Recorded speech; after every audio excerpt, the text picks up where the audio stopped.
2022 সালের ডিসেম্বর মাসে আফগানিস্তানের যে সরকার তারা একটা নির্দেশনা জারি করে নারীদের ঘরের বাইরে চলাফেরার ব্যাপারে একটা নিষেধাজ্ঞা। যদি 45 মাইলের ভেতরে হয় তাহলে মহিলারা একা বের হতে পারবেন, কিন্তু যদি 45 মাইলের বাইরে হয় তাহলে তারা একা বের হতে পারবেন না, ঘনিষ্ঠ পুরুষ আত্মীয় থাকা লাগবে সাথে করে। 45 মাইল ইজ অ্যাবাউট 72 কিলোমিটারের মতো। 2022 মার্চে আরেকটা নির্দেশনা তারা জারি করে, সেটা হলো কোনো ডোমেস্টিক ফ্লাইটে বা ইন্টারন্যাশনাল ফ্লাইটে নারীরা একা যেতে পারবে না, তাদের সাথে ঘনিষ্ঠ পুরুষ আত্মীয় লাগবে, মাহরাম লাগবে বেসিক্যালি। তখন এটা নিয়ে ইন্টারন্যাশনাল মিডিয়াতে অনেক সমালোচনা হলো। এটা একটা বৈষম্য, এটার মাধ্যমে নারীদেরকে ঘরে বন্দি করে রাখা হচ্ছে, তাদের ব্যক্তি স্বাধীনতায় হস্তক্ষেপ করা হচ্ছে। নারী বাইরে যাবে, আপনি বাধা দিচ্ছেন কেন? এটা তার ব্যক্তি স্বাধীনতায় হস্তক্ষেপ। এটা শুধু নারীর জন্য কেন? এটা তো পুরুষের জন্য হইতে পারে, আপনি শুধু নারীর জন্য কেন করতেছেন? এটাও একটা বৈষম্য হচ্ছে এখানে। এই আফগান সরকার বা এর আগে সৌদি সরকার তারা এটার পক্ষে যুক্তি কি দিছিল? যুক্তি ছিল এটা ইসলামের একটা বিধান, এটা ধর্মের একটা বিধান, অর্থাৎ তারা ধর্মীয় একটা যুক্তি দিচ্ছে। এখানে একটা আপত্তি আসে যে সরকার কি আমাকে জোর করে ধর্ম পালন করাবে কিনা, সরকারের কি দায়িত্ব কিনা আমাকে মুত্তাকি বানানোর, আমাকে নামাজি বানানোর। আমরা যেই সমাজে বড় হয়েছি, যেই ব্যাকগ্রাউন্ড থেকে আমরা বেশিরভাগ মানুষ আসছি, ফর এক্সাম্পল আমি নিজে ব্যক্তিগতভাবে যেখান থেকে আসছি, সেই সব জায়গা থেকে এই যুক্তিগুলো আসলে খুবই ভালো যুক্তি, শক্ত যুক্তি। সমস্যাটা হলো এই যুক্তি সব তো ভালো লাগতেছে, বাকি ওই অবস্থানটা তো ইসলামের জায়গা থেকে সঠিক।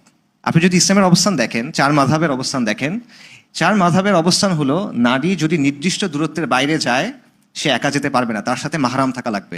এই নির্দিষ্ট দূরত্ব কতটুকু এটা নিয়ে মতপার্থক্য আছে, কিন্তু একটা নির্দিষ্ট দূরত্বের বাইরে গেলে সাথে পুরুষ অভিভাবক লাগবে, এই ব্যাপারে সবাই একমত।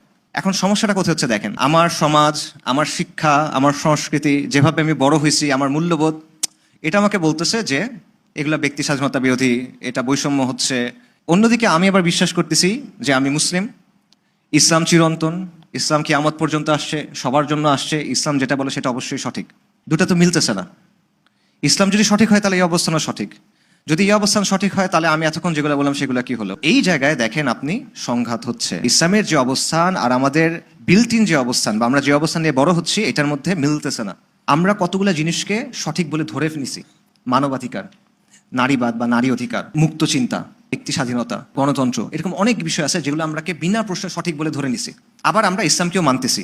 তো যখন আমরা দেখতেছি কেউ এসে প্রশ্ন করে যে আসলে ইসলামের মধ্যে কি এগুলো আছে, ইসলামের সাথে কি এগুলো কি মিলে, যেহেতু আপনি এগুলোকে সঠিক বলে ধরে নিছেন, যদি না উত্তর দেন তখন কি হয়?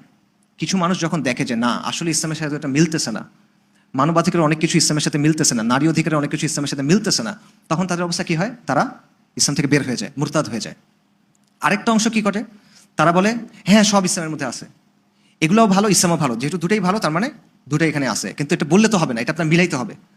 মিলানোর জন্য তখন তারা কি করে? তখন তারা ইসলামের নতুন নতুন ব্যাখ্যা করে, সালাফুস সালিহিনের ব্যাখ্যা থেকে সরে গিয়ে, কোরআন এবং সুন্নাহর অবস্থান থেকে সরে গিয়ে নানা ধরনের যুক্তি তর্ক এই সেই দিয়ে নানা ধরনের ব্যাখ্যা করে। মডারেট বলেন, মডার্নিস্ট বলেন, এই জিনিসপত্রগুলো এটার জন্য তৈরি হয়। সমস্যাটার গোড়াটা একটা জায়গায়, আপনি সংঘর্ষটা বুঝতেছেন না এবং আপনি শুধুমাত্র ইসলামকে ধারণ করার মধ্যে সন্তুষ্ট হতে পারতেছেন না। আপনি অলরেডি আধুনিকতা থেকে আসা বিষয়গুলোকে চিরন্তন সত্য হিসেবে মেনে নিচ্ছেন এবং ওটার সাথে ইসলামকে মানানোর চেষ্টা করতেছেন। একটা ছোট একটা ছাঁচ আপনাকে আধুনিকতা দিছে, আপনি চাচ্ছেন ইসলামটাকে এটার মধ্যে রাখতে, এটা আপনি রাখতে পারবেন না, তাই ইসলামকে কাটতে হচ্ছে। করার কথা উল্টাটা, আপনি ইসলামটা সঠিকভাবে বোঝেন, এটা দিয়ে আধুনিকতাকে জাজ করেন। আধুনিকতা সবই খারাপ এটা আমি বলতেছি না, কিন্তু আপনার মৌলিক অবস্থানটা সঠিক হইতে হবে, আপনার বুঝতে হবে কোনটা সমস্যা। তা না হলে এই দুটো জিনিসের একটা হবে, ইদার সে দিন থেকে বের হয়ে যাবে, মুরতাদ হয়ে যাবে, অথবা সে দিনকে বিকৃত করবে, গোমরাহ হয়ে যাবে।